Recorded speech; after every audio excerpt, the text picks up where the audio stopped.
I've been receiving a lot of messages in regards to the 2018 season. Unfortunately, Miami Rage will no longer be competing. It was difficult for us to field teams last season, so many of the guys are stepping away. Our results showed it, and there's no point in forcing it anymore. I just want to thank all my players and thank you to everyone who supported us on and off the field. It is definitely a sad day. You know, when I saw this, it didn't sit right with me.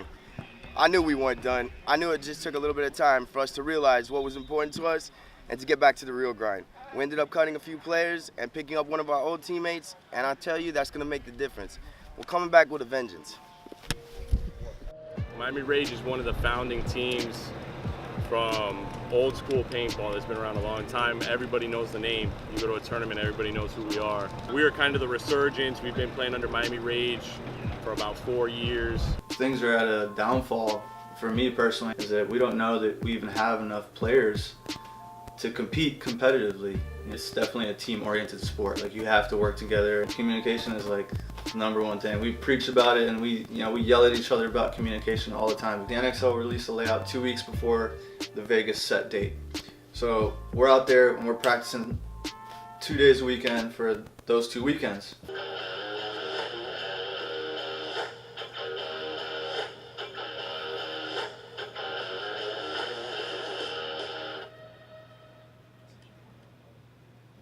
Damn, that got me pumped.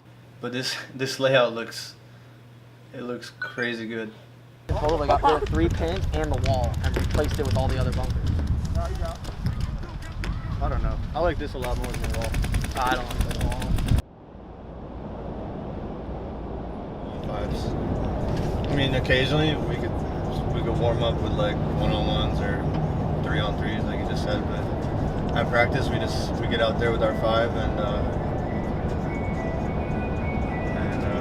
we just practice.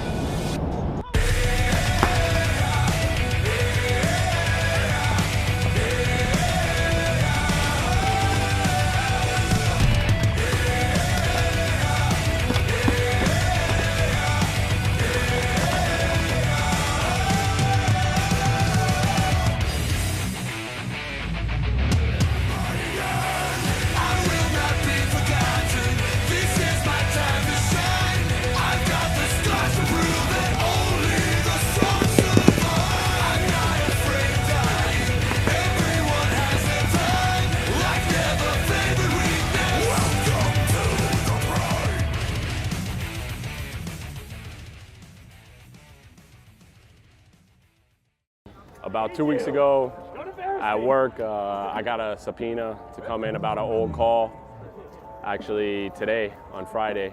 So I was kind of worried about it. It's kind of a mandatory thing, had to show up in court.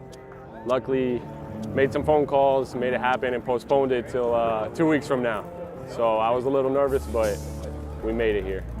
Dude, I thought I got shot. Like, that's what it felt like. DJ! It was just, when I stabbed, I guess I pulled it. I don't know.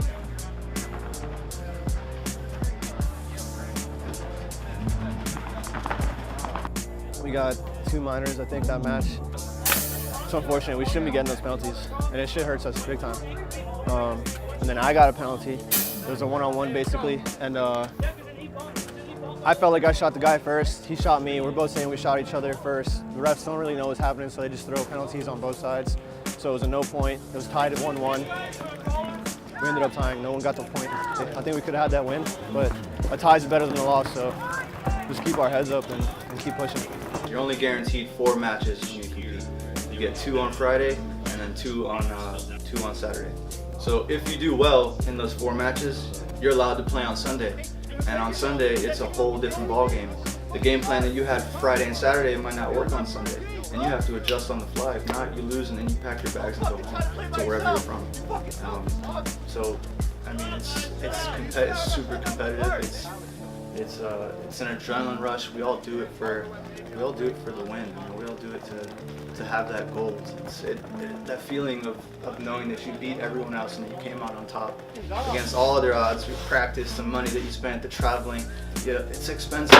So knowing that you came out on top with all those things on your shoulder, it's a feeling that's like, it's just undescribable. You just have to feel it yourself. Yeah, that's the key.